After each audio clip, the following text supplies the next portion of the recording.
Damon Martin, MMA Fighting, and I am here with the UFC heavyweight champion of the world, Francis Ngannou. Francis, have you gotten tired of hearing that statement yet?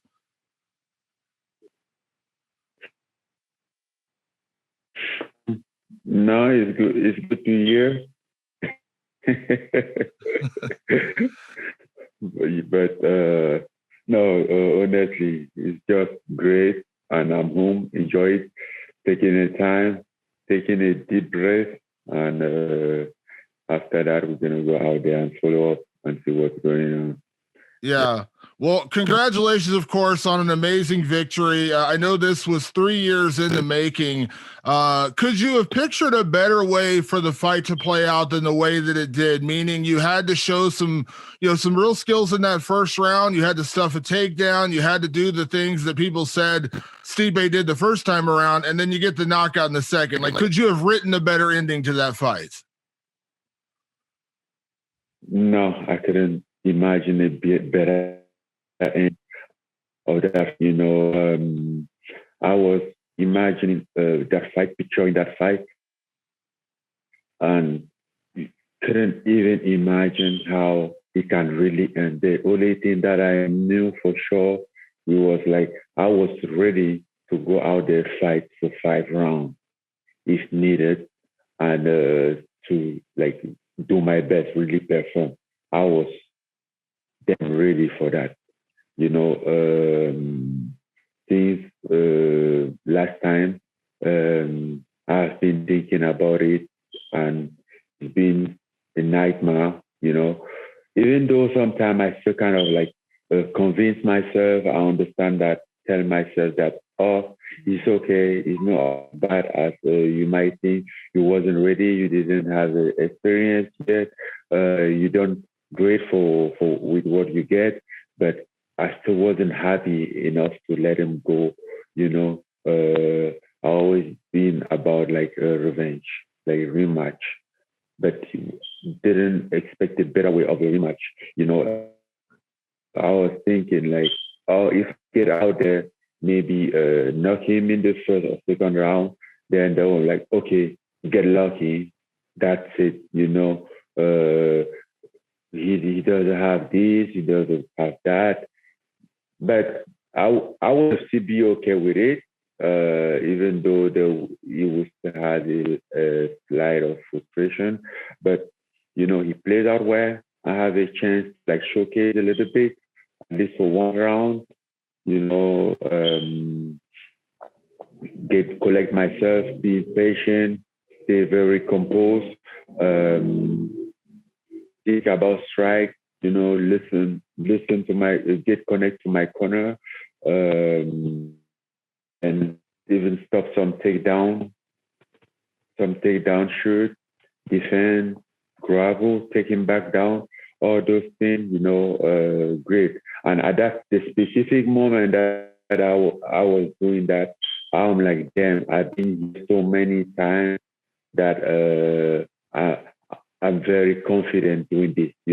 I wasn't even afraid of like his wrestle, of like grappling with him. I knew that when it comes to grappling, I can grapple with him. But even though I didn't want to give him the takedown, because when you get taken down, you're losing the fight either way, and it's not good to be on the ground. While you're in the bottom, you rather be on top. So yeah, that was kind of like my mindset going to that fight. Yeah.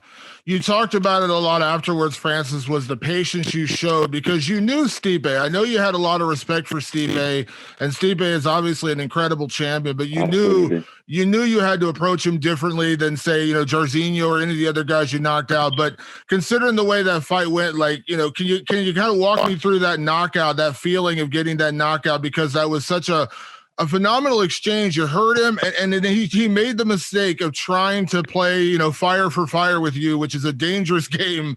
And then you land the shot. I mean, and it wasn't it was a beautiful check hook. I mean, it was just a beautiful finish. Yeah. but I think it was because like he took a lot of shots before earlier in the fight. Because hey man, I'm gonna tell you something. This guy is tough. Tough. I don't think that there are so many people in the heavyweight division that can could have be back in the second, could have go in the second round in that fight. Like seeing what happened in the first round, like all the ground and pound and the punch, you know, he's tough. Couldn't. But the good thing is, I knew that he's tough. I knew that he can take a punch. So I wasn't like afraid or disappointed when he didn't fall. I'm like, okay, I know you're tough. You can take punch, but I just gonna break you down. You know, pick you apart, and at the end we're gonna see how this plays out. I wasn't expecting it to be like a second round knockout. Yeah.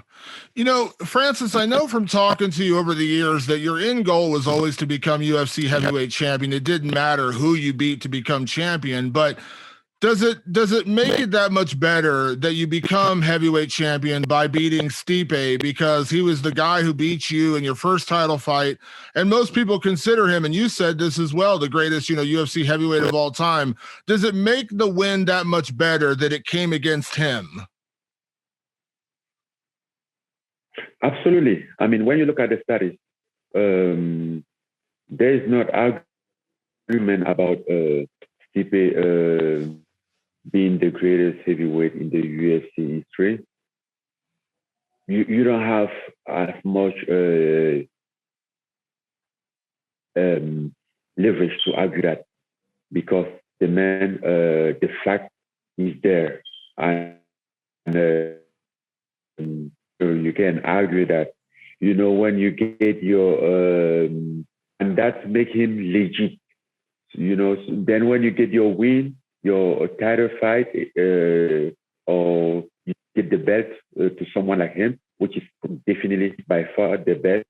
I mean, there's no more way. I could have win this fight, win this title to somebody else, but it wouldn't be the same.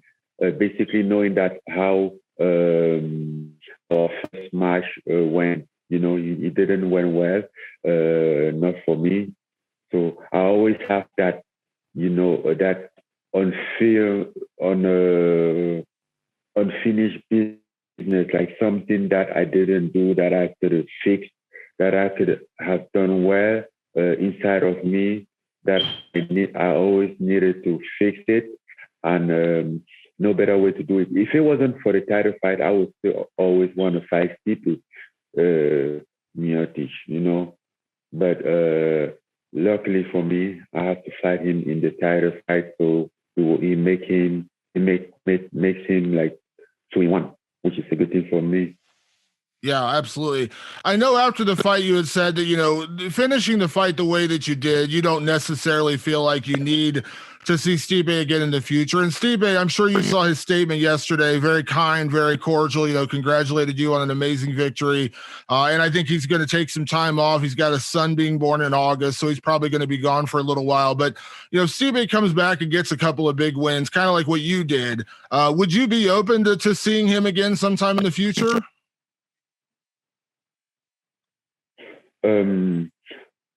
Listen, I just said, like, it's not like what I'm going for. Not after knocking somebody out, I'm not just going there and like immediately calling it out. I think it needs a time to breathe and to think about what he want to do, and if that's what you want to do, of course, I think it's not agreeable. It's something will make sense. It's something even more sense,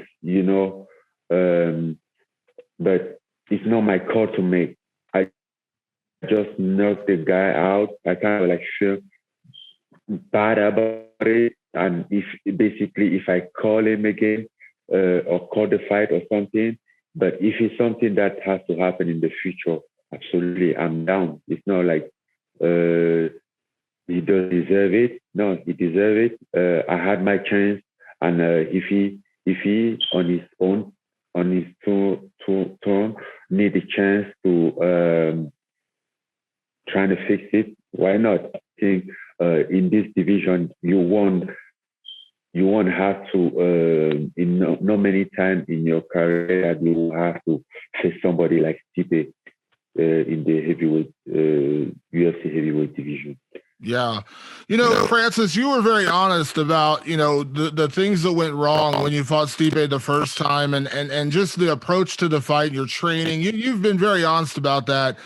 Considering what you had to go through to get back here and the wins you had to put together and beating, several UFC champions and all the things you went through, do you appreciate this moment more now? Like, do you feel like obviously you would have been happy to be champion 3 years ago, but do you feel like it means more to you now because of what you had to go through? Yeah, definitely. And I get this. I always said this. I lost that fight the first time. I didn't have what I want, but technically, I never lost that fight. Because I came out of that fight with so many experience, with so many tools for my future that, of course, I would have liked to have a belt. I would have liked this, that, as everybody likes the win, But the win always come in different form and on his own way. I always knew that if I would have win that fight that night, what happened that night would have happened sometime in the future. It was a great time, so I wasn't that as high that I would hurt myself too bad if I fall. There was a lot of on experiment stuff in my game, a lot of questions that I was asking myself about the game because I was so new in the sport and basically in this level in a very short period of time. I didn't have a chance to understand anything and to go through to know how it works, and that gives me a time, let me learn, work, understand, and I think it makes it even better because I'm not sure if I have won. I'm not sure where I would have been right now. I think it would have been something that great, Yeah. So Yeah. I think that was something. It's kind of hard to admit, but that was something we were needed. Yeah, absolutely.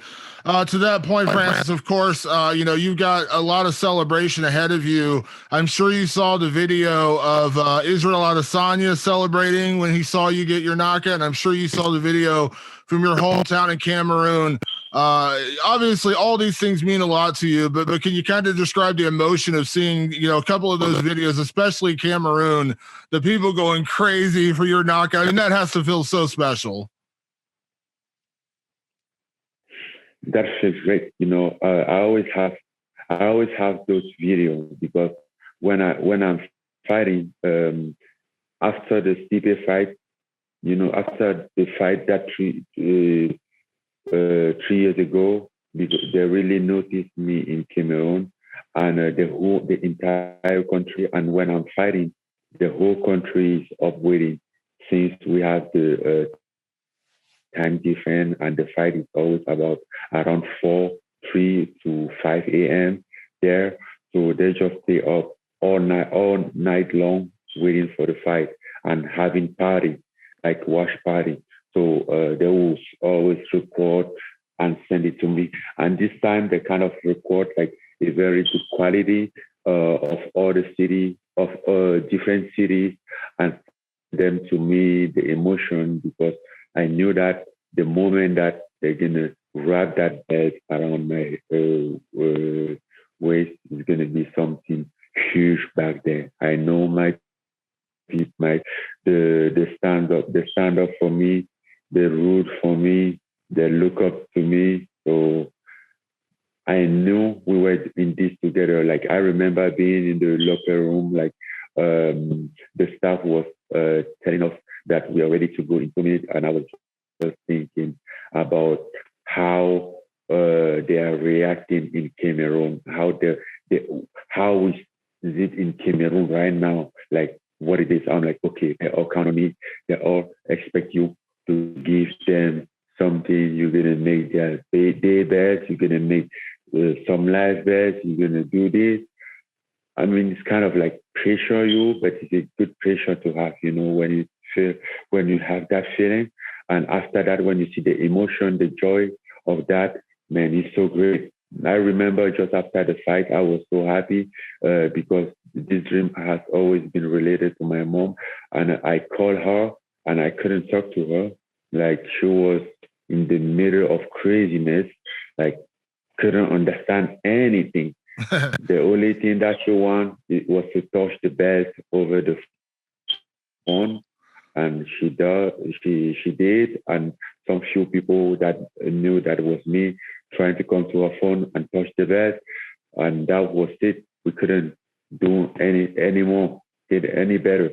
But just see that emotion, I think is something very special that no many people don't have a chance to experience that in their life. Unfortunately, I'm a part of those few people who have that, who has been blessed to experience those kind of stuff. I mean, it's such a great thing, man. Like when you just think about a kid, you looking on your way to survive, to feed yourself, trying to help your family, feed your family, and then you see that your dream that you been building in order to change the situation become like a national dream, like a global dream. A lot of people have carry on your dream and even support it better than more than you. So it's just great. It's something huge. Yeah, absolutely. Tremendous, Absolutely. like, yeah. Francis, with that being said, at the post-fight press conference, of course, you said, now that you are champion, you want to be an active champion, and you're not the matchmaker. You're not going to tell them who's next. You're just going to wait for them to give you an opponent, and you're going to defend your title. But listen, I think we all know the fight everyone wants to see, and the fight that was promised before the fight happened, which was Jon Jones. Now, I know you've seen, some of the stuff going on with Jon Jones in the UFC. I'm not going to ask you to, weigh on his negotiations because that's Jon's business. But in your heart of hearts, do you think Jon Jones will be your next opponent? Well, what I think doesn't matter. I want it to be, but once again, I don't have a say on that. I don't know. I don't really know what's going on between Jones and the UFC. I don't know what is the matter, but once again, it's not my business. I just try to handle my own on my end, which is not easy as well for me. So I just deal with myself. And let's see, and don't everybody what he has to do. I like that fight to happen. I would love to have that fight, but in the course of that fight, I won't be sitting here waiting for some fight. It was the only fight. There's a lot of good fight out there. The roster right now is full of good contender that you can want to fight. Since this is what I have been like expecting just to stay active, because in the past 2 years I almost fight like just twice, and I don't want this to happen again. And also, I don't want to be accountable for somebody else in the division not having a title shot because I'm holding on into it because I'm being inactive. Yeah. I think we know, Jon Jones would be the best fight, as you said, and that's the one you want. And I got to be honest, Francis, and I know you know this, I think that would be the biggest heavyweight fight in the history of the sport. And talk about legacy. I mean, to beat Stipe Miocic and Jon Jones in back-to-back fights. I mean, that cements your legacy in so many ways. And I know that's a fight you like. You tried to get that fight a year ago. You wanted that fight. So I know you would love that fight, and I think everyone would love that fight. Yeah. I tried to have this fight long time ago, but understood that it wasn't my call. It wasn't what I want would truly matter. There's a lot of things going on in order to make a fight happen. And sometimes a good fight come when you are not even expecting it. So from where you are not even expecting it, so just let it go, man. I mean, there's so much fight out there, such as with Derrick Lewis. I think this would be a good fight since we never give a fan what they were expecting us to see. Yeah, that is also some good fight to have. Yeah, I was going to mention Derrick. I know that's a fight I'm sure you'd want back because, and absolutely, absolutely no offense whatsoever to Derrick Lewis. It didn't feel like that was a fight. That wasn't a complete fight, and I take nothing away from him, but it just didn't feel like we saw either, the best of either of you that night. And I feel like that would be a great rematch to have, especially now with you as champion. And credit for Derrick, getting the big knockout over Curtis Blades. That would also be a very fun fight. Yeah, I believe that as well. Basically, after a few years thinking about that and being in the line for the title, being a champion, and him wanting that belt for the second time as well, I think it's going to be, there's a lot of drive in this fight and a lot of frustration to make it be way more different. Yeah. And I know, the magnitude of it all. I know, and I know you mentioned in another interview, I think it was with TMZ, where you talked about, you understand Jon Jones wanting to get paid. You want to get paid. You're the champ. You want to get paid as well. So, maybe that fight doesn't happen next, but I feel like it could still happen down the road. If it doesn't happen, right away, hopefully we do get to see it one day. Yeah. I mean, I think everybody want to get paid. Whether it's in the UFC or in the office or wherever it is, everybody that's working would like to get paid. That is just obvious.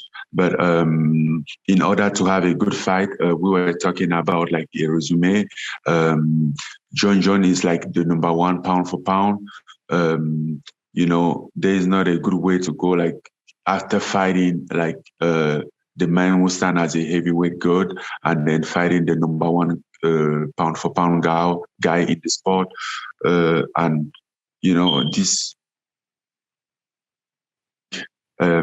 legacy wise, this is a good fight to have as well, know. Absolutely. Francis, before I let you go, you work so hard to get to this point to where you finally become UFC heavyweight champion. And the legacy of that belt, how hard it's been to defend it and stay champion. I mean, Stipe, defended it more times than anybody, and it was 3 times. And obviously that's a huge accomplishment, but that's not easy. So now that you have this title, do you feel like the hard work, really begins now? Because I know you don't want to just become champion. You want to stay champion. Yeah. It's funny that you're asking that because it's not just even what about I think, it's about what I feel like. This training camp so far this training camp was by far the training camp that I felt like, okay, I am in, not only because like I'm working hard, but like I'm feeling it like, okay, I'm being accomplished. I've been baptized as a mixed martial artist.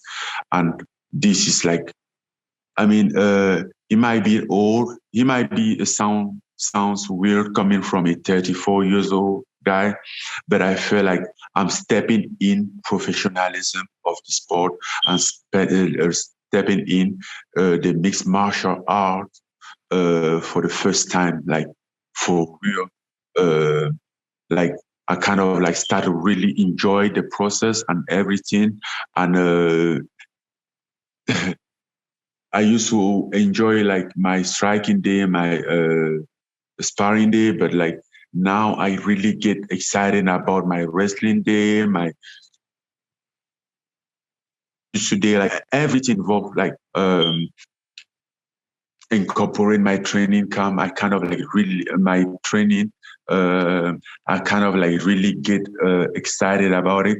Maybe because I've been working about it again and again and again, and with the time I kind of like develop a passion in it, which is kind of crazy. I was thinking not long ago. I was like, I might be, if I keep doing this and don't like really find my balance, I might end up to be like some of those fighters who was a striker and end up being like a wrestler because they're taking people down, ground and pound them, because I've been feeling good in that, but which is not what I want to do, but it's just what is how I'm developing my skills in that aspect, and feeling good and confidence about it. And I think with that, adding on my other skills, just gonna be better and better.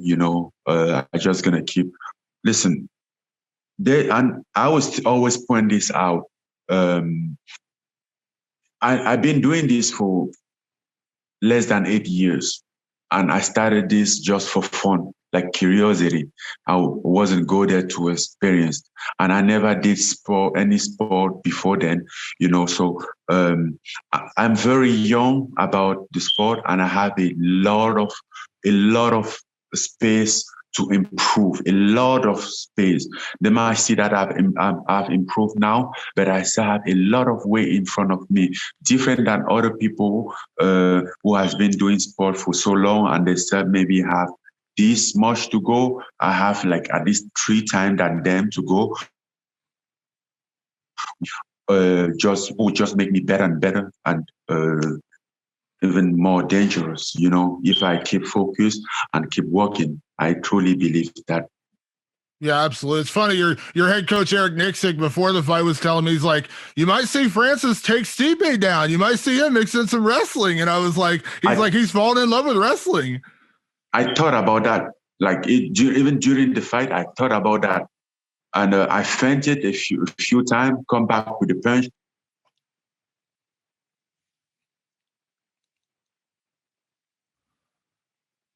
Yeah, absolutely. Last thing, let me ask you this, Francis. You've had such an incredible story your entire career. We talked about the journey just to get here. I said this kind of jokingly the other day, but in all seriousness, when are we going to get the Francis Ngannou story as a movie? I feel like that's got to happen sometime soon. I don't know. I think at least for the book, I think I should start to write the book now. I've been thinking that it's time to start to write my book. I have a book that I've been thinking about it for. She has always been my dream to write this book, titled "Born Slave, Become King." And I think there is not a better way to stand as a king as being a UFC heavyweight champion. So I think I will start with that I have a hold on it. But as far as for movie, I don't know yet. We're still trying to put like stuff together. My team is working on a lot of stuff. So we will see how it ends up. Yeah, well, I know you're champion now. I know you did a little bit of acting with your last one. Now that you're champion, what do we think of Black Panther 2? I know you mentioned you'd like to go to Wakanda. You told me that before. Yeah, but I like that, but I don't want to lose focus on the title. I have loved to do some acting time to time, have fun, enjoy, but not lose my prize. Yeah, absolutely. Absolutely. Yeah. And I know you said July, August. Is that still the thought right now? July, August for your next fight? Would that be perfect? Yeah, I think August can be perfect because I can fight in August and fight in December. There you go.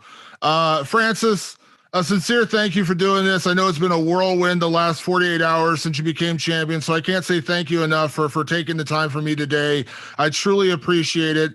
Congratulations. You're an inspiration to so many people out there, and it's just amazing to see you do this. So congratulations. Enjoy the victory and take a day off sometime soon. Take a day off and enjoy it. Okay.